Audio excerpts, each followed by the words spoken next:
All right, wanted to record a quick video because they just revealed the PS5 Pro today, probably like 2 hours ago. So I wanted to give my immediate thoughts on it. So what happened was there's a video. Dana Carvey lookalike Mark Cerny came on and gave some specs and information about the new PlayStation 5. It's going to be $700. Releases November 7th. Pre-order starts September 26th. Basically, it's a super powerful PlayStation 5. New GPU, at least like 45% faster rendering speed.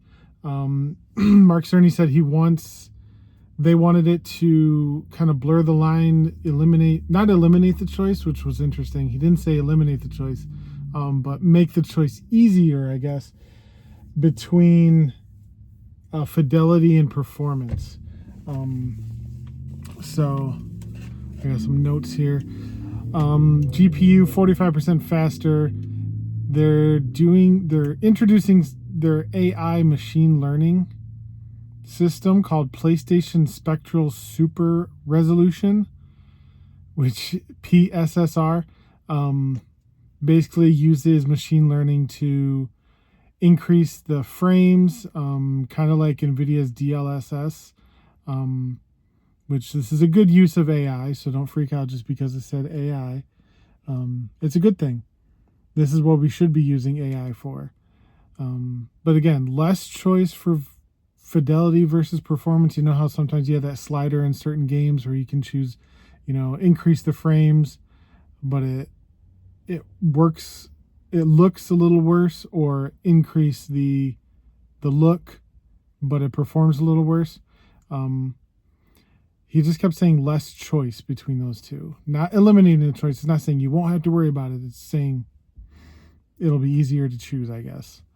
And also, it's only for select titles. So PlayStation's only able to do this advanced machine learning thing with select titles, probably Sony first party stuff. So it won't be every game that you get this increase on, but it'll be on most of them.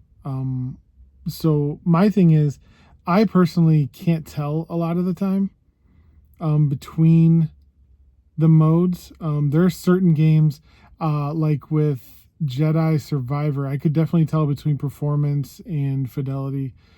I could definitely tell on that one, but there are some games where I honestly can't tell.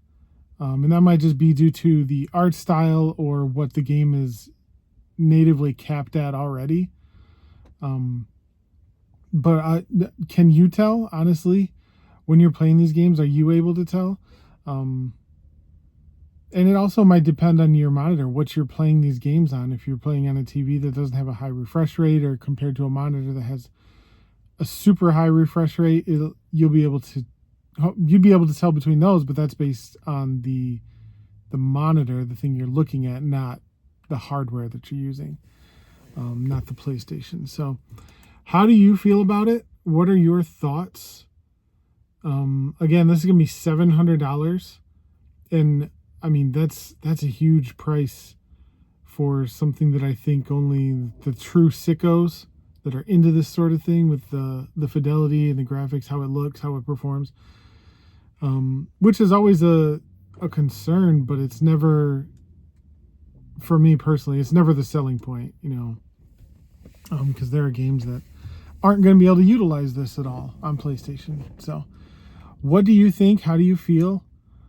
Do you plan on getting one of these when it comes out? Again, November 7th, right before the holidays. I'm hoping, obviously they put this out right before the holidays because that's when they're going to sell the most, but I'm hoping grandmas and grandpas aren't going to go out and buy this $700 console for their little 7-year-old kid that isn't going to be able to notice. It just seems like a lot. But obviously they're going to try and upsell those, but and I know that happens because I used to work in a gaming store, and we would get told how to upsell, what to upsell, all that sort of thing. So, and especially not necessarily target those types of people, but You know how salesmen work. So yeah, what do you think? Do you plan on getting one? Do you think Xbox has any response to this, or are they just gonna be like, okay, we're gonna go make a handheld now? Because it's also a rumors that they're working on a handheld. What do you think? How do you feel? Let me know in the comments. Post a reply video, whatever you need to do.